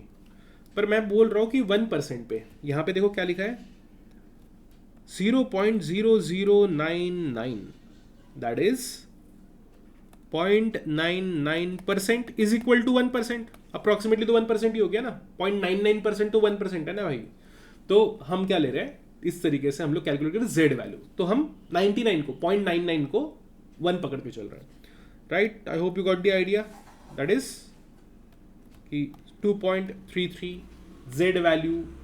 और अगर आपको 99% वैल्यू एट रिस्क निकालना है, तो अब एग्जांपल के लिए अगर आपको 99% वैल्यू एट रिस्क निकालना है, तो आप जेड वैल्यू लेके चलोगे 2.33, एंड देन आप आपके कैलकुलेशन आगे बढ़ाओगे। Got it. तो क्या कर रहे हैं इन शॉर्ट हम लोग, सम अप करने के लिए हमारे पास में हिस्टोरिकल डेटा था, हिस्टोरिकल डेटा से हमें पैरामेट्रिक अप्रोच में आना था। इस पैरामेट्रिक अप्रोच को स्पेसिफिक जो मेथड हम लोग यहाँ पे यूज करें उसको delta normal approach for calculating war ऐसा बोलते हैं। आपको इतना नाम याद रखने की जरूरत नहीं, जस्ट बताने के लिए बता दिया। नाउ द पैरामेट्रिक अप्रोच में हम लोगों को रिक्वायरमेंट रहती है पहले तो डिस्ट्रीब्यूशन की। तो डिस्ट्रीब्यूशन हमारे पास में आ गया है, नॉर्मल डिस्ट्रीब्यूशन। उसके लिए हमें क्या क्या लगता है, तो मीन एंड स्टैंडर्ड डिवीजन कहां से निकलेगा, जो आपके पास में हिस्टोरिकल डेटा है या सिमुलेटेड डेटा। फिलहाल के लिए भूल जाओ, हिस्टोरिकल डेटा को लो। हिस्टोरिकल डेटा को लेने के बाद में मीन कैलकुलेट किया आपने, फिर स्टैंडर्ड डिवीजन कैलकुलेट किया। मीन एंड स्टैंडर्ड डिवीजन, ये हो गया मीन, उसी के साथ में आपने स्टैंडर्ड डिवीजन भी लिया। Mean and standard division, mean standard division, उसका यूज करके आपने डिस्ट्रीब्यूशन बना लिया। अब उस डिस्ट्रीब्यूशन की जो z वैल्यू होगी, ये वैल्यू यहां पे, इसका कट ऑफ आपको ढूंढना है। एक गुड न्यूज है इस पूरे कट ऑफ के कैलकुलेशन में, आपको जनरली वैल्यू एट रिस्क या इवन एफआरएम की करिकुलम में बोल लो, वैल्यू एट रिस्क का एक स्टैंडर्ड वैल्यूज पे निकालना पड़ता है, ठीक है। तो ये जो कट ऑफ वैल्यूज आती है ना, वो वैल्यू ऑलरेडी फिक्स है। तो ये वैल्यू क्या होती है, सो 90% के लिए आता है 99% के लिए आता है 2.33, 95% के लिए आता है 1.65। हमेशा ही आएगा दुनिया में, जब भी करोगे तभी भी आएगा, ठीक है। तो ये प्रोबेबिलिटी में अगर आप 95% बोल रहे हो तो ये एरिया कैप्चर होने के बाद में जो z वैल्यू आती है which is indicative of standard deviation, ठीक, वो एंड देन इसके लिए आती है 1.28, ठीक है, 1.65, 2.33। तो ये तीन वैल्यूज अगर आप याद भी कर लेते हो तो आपके लिए कैलकुलेशंस बहुत ईजी हो जाएंगे। Okay, I hope you got the idea. अब इलिस्ट्रेशन देख लेते हैं, ठीक है। सो ये एग्जांपल दिया हुआ है। Suppose you hold a portfolio worth 2 crore shares of X limited whose market price standard deviation is 2% per day. तो ये कौन सा स्टैंडर्ड डेविएशन है, डेली स्टैंडर्ड डेविएशन, ठीक है। Assuming 252 trading days a year, determine maximum loss level over the period of 1 trading day and 10 trading days with 99% confidence level. अब information side में लिख लूं मैं थोड़ा।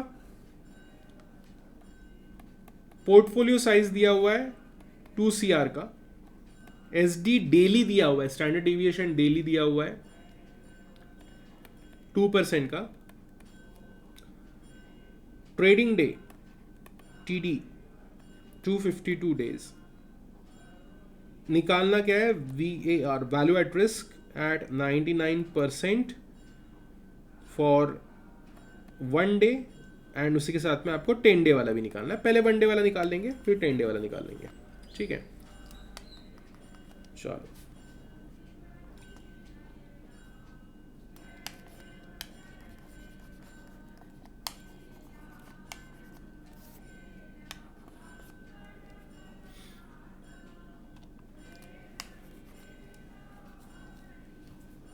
टू % आ गया। इसका फॉर्मूला समझो सबसे पहले क्या दिया हुआ है। So formula is very simple,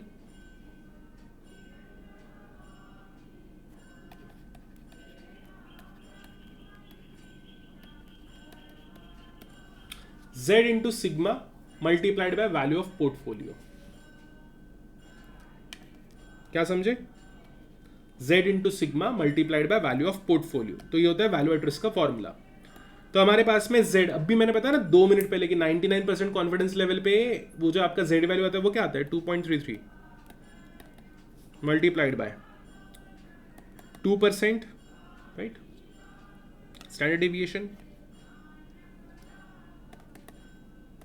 multiplied by value of portfolio 2 CR 2 crore, ठीक।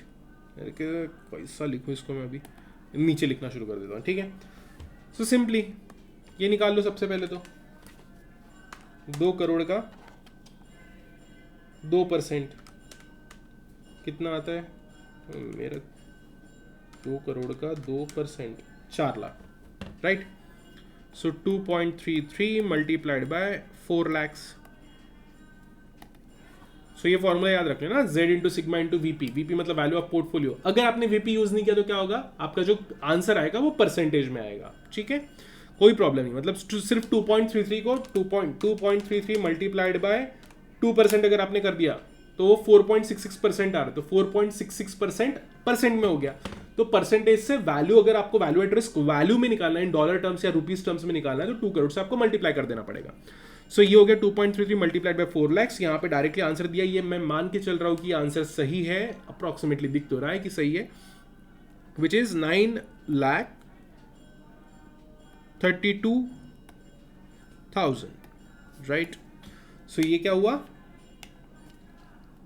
ये हो गया आपका value at risk at for 1 day and 99% confidence level. यहां पे एक और क्वेश्चन पूछा हुआ है कि अगर 10 दिन का निकालना है तो कैसे निकालोगे, और ये एक मस्त चीज है, मतलब बहुत ही बढ़िया चीज है। समझो कि जब भी आपको डे ट्रांजिशन करना होता है, ये जो 9,32,000 और 32,000 को मैं 9 लाख पकड़ के चलता हूं और वापस आ जाता है अपने डॉक्यूमेंट पे, आपका वैल्यू एट रिस्क है 9 lakhs का, वॉर 99% पे 1 day, ठीक है, 9 lakhs। ये एक दिन का वॉर है, ठीक। इसके लिए हमने क्या क्या यूज किया है, हमने Z यूज किया है, हमने सिग्मा यूज किया है, हमने वैल्यू ऑफ पोर्टफोलियो यूज किया है, गॉट इट। अब अगर हमें इसको कन्वर्ट करना है 10 डे में, 10 डे में, तो क्या सिंपली ऐसा नहीं कर सकते, 10 से मल्टीप्लाई कर दो और फिर 10 दिन का वैल्यू एट रिस्क आ गया 9 करोड़। क्या कर सकते हैं ऐसा? नहीं कर सकते। क्यों ऐसा? तो इसका रीजन है, ये जो स्टैंडर्ड डेविएशन है ना, इसमें जो यूज किया हुआ टर्म है स्टैंडर्ड डेविएशन, ये जो स्टैंडर्ड डेविएशन है, ये अगर आप याद करो थोड़ा सा पोर्टफोलियो का चैप्टर, पहले वेरिएंस निकला था, राइट, ये वॉर हो गया, वेरिएंस निकला था, वेरिएंस को हमने अंडर रूट किया और तब जाके ये स्टैंडर्ड डेविएशन निकलता है। तो वेरिएंस का under root is standard deviation.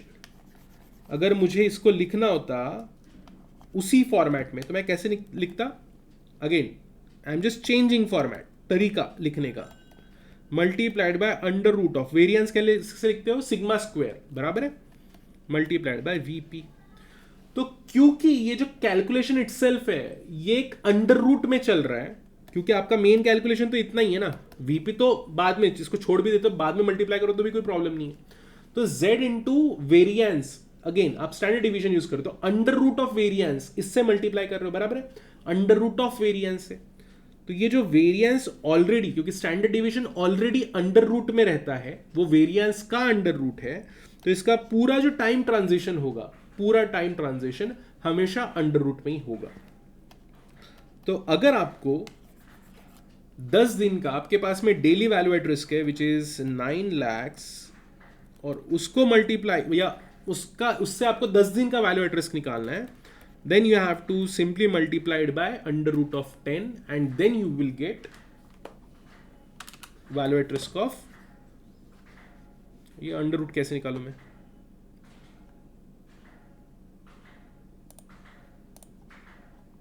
क्या आ गया?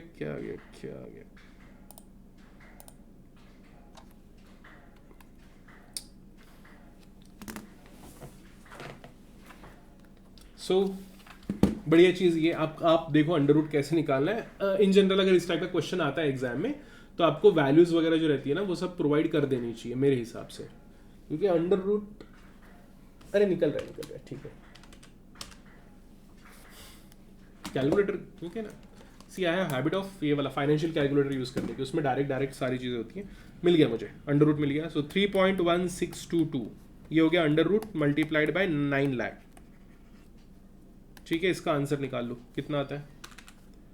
9 lakhs, बहुत ज़्यादा दबा दिया मैंने, 9 lakh मल्टीप्लाइड बाय 2.1622, 3 पॉइंट करना था यार, 9 lakh multiplied by 3.1622 which is equal to 28,45,980।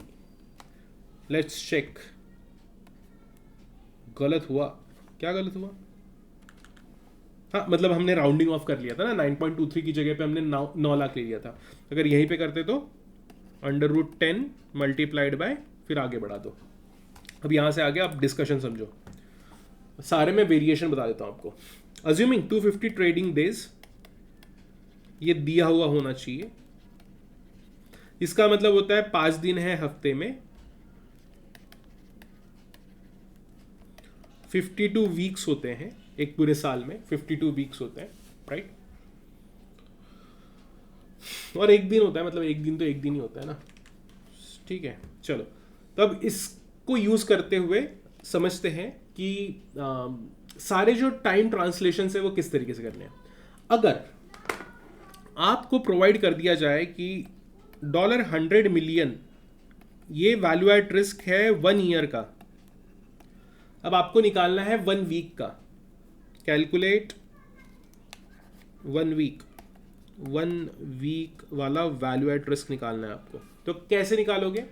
तो याद रखो, नीचे से ऊपर जाना है, मतलब एक दिन से अगर आगे बढ़ना है तो अंडर रूट से मल्टीप्लाई करते जाना है। अगर ऊपर से नीचे आना है, मतलब बड़े टाइम पीरियड से छोटे टाइम पीरियड पे आना है, तो अंडर रूट से डिवाइड करते हुए आना है। तो यहां पे हमारे पास में 1 साल का अवेलेबल है, 1 साल का वैल्यू एट रिस्क अवेलेबल है। 1 साल में कितने वीक्स होते हैं? 52 वीक्स। आपको क्या निकालना है? 1 वीक का वैल्यू एट रिस्क, कुछ नहीं करना। 100 मिलियन को पकड़ा मैंने, अंडर रूट 52 से डिवाइड कर दिया, जो भी मेरा आंसर आएगा वो आएगा weekly VaR. 52 under root divide equal to multiplied by 100 million, so which is equal to 13.8675। यह आ गया वीकली वॉर। एक हफ्ते में 5 दिन होते हैं, तो अगर आपको इससे डेली वॉर निकालना है तो कैसे निकालोगे? कुछ नहीं, इसको पकड़ो, 13.8675 डिवाइडेड बाय एक दिन में 5, सॉरी एक हफ्ते में 5 दिन, तो 5 का अंडर रूट निकाल लिया, डिवाइड इक्वल टू किया, मल्टीप्लाई किया 13.8675 से, और जो आंसर आया वो आंसर क्या आया देखने तो मेरे को, विच इज 6.20 ये आया। मंथली निकालना होता तो कैसे निकालते? एनुअल पकड़ते, डिवाइडेड बाय 12। अब अगर मान लो ये आपको प्रोवाइड कर दिया है, this is your daily, sorry मान लो कि ये आपको प्रोवाइड कर दिया है ये वीकली वॉर, ठीक है। अगर ये वीकली वॉर है आपके पास में, और वीकली वॉर से अब आपको क्या निकालना है? वीकली वॉर से आपको निकालना है 4 हफ्ते का value at risk, weekly VaR से 4 वीक्स का वैल्यू एट रिस्क। तो 13.8675 multiplied by under root of 4 कर लो, आंसर निकाल लो, तो ये 4 हफ्ते का आ गया। वैसे आपको 52 वीक्स का निकालना, तो मल्टीप्लाइड बाय 52 वीक्स, ये 4 वीक्स का निकालोगे तो क्या आ जाएगा? ये मंथली वॉर आ जाएगा, मंथली वॉर आ जाएगा, right. So time translation is very simple, आपको कुछ भी नहीं, वो जो चंक रहता है उससे, मतलब टाइम पीरियड का जो चंक है उससे मल्टीप्लाई करना है या डिवाइड करना है। ऊपर से नीचे आना है तो डिवाइड करके आना है, नीचे से ऊपर जाना है तो मल्टीप्लाई करते हुए आना है, एंड दैट्स इट, ठीक है। सो इसी में अगर आप पीडीएफ देखोगे, पीडीएफ मतलब नोट्स अगर देखोगे, तो ये तो हो गया आपका डिस्कशन खत्म वैल्यू एट रिस्क का। क्वेश्चंस में कुछ और एडवांसमेंट्स दिए हुए हैं, ठीक है। तो ये जो एडवांस्ड क्वेश्चंस है ना, ये मैं कवर करूंगा क्वेश्चंस वाली सीरीज में, तो वहां पे और भी क्वेश्चंस लेके चलेंगे और फिर वहां पे हम लोग इस कॉन्सेप्ट को और अच्छे से सॉल्व करेंगे। इसको अगर आप देख रहे हो ना, तो this question is about the value at risk for the portfolio, जहां पे हम 2 एसेट्स लेके चल रहे हैं, 2 एसेट्स का पोर्टफोलियो है, एंड उसके से रिलेटेड हम लोग कैलकुलेशन कर रहे हैं। सो अगर आपको निकालना है ना, तो मैं बता देता हूँ आपको क्या क्या पॉसिबिलिटीज बनती है इसमें। आप इंडिपेंडेंट वॉर निकाल लो, आपको अब एक एसेट का वॉर तो निकालना आता है ना, तो एसेट ऑफ से value at risk of A निकाल लो और value at risk of B निकाल लो, एंड देन आप इन दोनों को कंबाइन कर सकते हो by simply taking value at risk का स्क्वायर, मतलब ए का square plus value at risk B का square plus 2 into value at risk A value at risk B multiplied by correlation, जो भी होगा इनका, ये है कोरिलेशन उसका, ठीक। ये हो गया पहला तरीका जो यहाँ पे यूज किया है। इसका दूसरा और इजी तरीका भी है, क्या है? तो पहले स्टैंडर्ड डेविएशन ऑफ पोर्टफोलियो निकाल लो, क्योंकि उसमें तो आपकी एक्सपर्टीज है, आपको आता है ना sigma 1 square plus sigma 2 square, standard deviation of 2 asset portfolio is equal to sigma 1 W1 square plus sigma 2 W2 square plus 2 into sigma 1 sigma 2 W1 W2 R12, वो वाला फॉर्मूला तो सबको आता है, तो आप वो कर लो। आप फिर स्टैंडर्ड डेविएशन निकाल लो पोर्टफोलियो का, और फिर आपका Z इंटू सिग्मा करके आप आंसर निकाल सकते हो। सिंपल है। वैल्यू एट रिस्क में कैलकुलेशन करते वक्त हमें 3 चीजें चाहिए, Z into sigma P into क्या चाहिए, वैल्यू ऑफ पोर्टफोलियो, इतनी इंफॉर्मेशन चाहिए।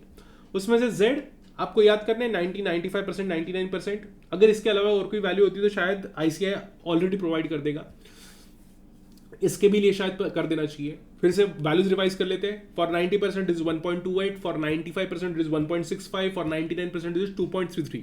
ये तीन वैल्यूज हमेशा याद होनी चाहिए अगर आप फाइनेंस में काम करना चाहते हो. ऑडिट में करना चाहते हो तो जरूरत नहीं है, लेकिन अगर आप फाइनेंस, इन्वेस्टमेंट बैंक, किसी भी टाइप के बैंक में काम करना चाहते हो तो आपको जेड वैल्यू दिमाग में होनी चाहिए. ठीक है. And this is one tail Z value.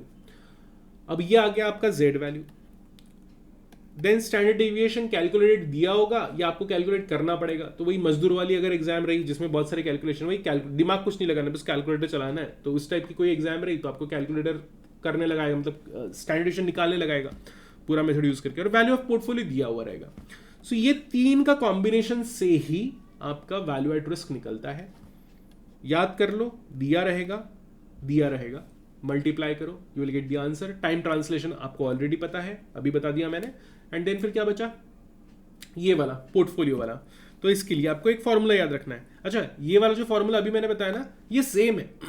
ये तो है ना आपका स्टैंडर्ड डिवीजन वाला जो फॉर्मूला है, standard division of two asset portfolio sigma 1 W1 square plus sigma 2 W2 square. यहां पे हम लोग क्या ले रहे हैं, value at risk of A का square plus value at risk of B का स्क्वायर, एंड देन वो प्लस 2 इंटू W1 W2 वाली जो टर्म चलती है ना, R12 वाली, तो वो आगे वाली जो टर्म है वो तो है ही. अगेन आई एम अज्यूमिंग कि आपको पोर्टफोलियो वाला चैप्टर आता है, पोर्टफोलियो के बाद में पढ़ना है ये चैप्टर. ठीक है. तो क्वेश्चन ये यहाँ पे वेट क्यों नहीं लिया, तो वेट इसलिए नहीं लिया है, जब आप स्टैंडर्ड डेविएशन ऑफ पोर्टफोलियो वाला फॉर्मूला यूज करें तो ये परसेंटेज में था, ये परसेंटेज में था, उसको वेट से मल्टीप्लाई करना पड़ रहा था. इस रीजन से यहां पे ये ऑलरेडी वैल्यू टर्म्स में है, वैल्यू टर्म्स में. तो अगर वैल्यू टर्म्स में तो देन आपको वेट से मल्टीप्लाई करने की जरूरत नहीं है. Got it. ऑलरेडी वैल्यू वाला जो पार्ट है वो कैप्चर हो जाता है इसमें. So that's all. सो ये था वैल्यू एट रिस्क का डिस्कशन. फिर हम क्वेश्चंस वाला जो पार्ट है, तो ये इसके जो क्वेश्चंस है ना, ये क्वेश्चंस मैं पोर्टफोलियो मैनेजमेंट के बाद में डालूंगा, अभी नहीं डालूंगा.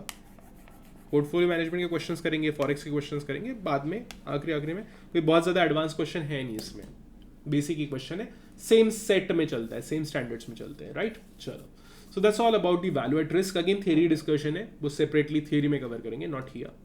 And see you in the next video. Bye bye, take care, and make sure you subscribe to this channel.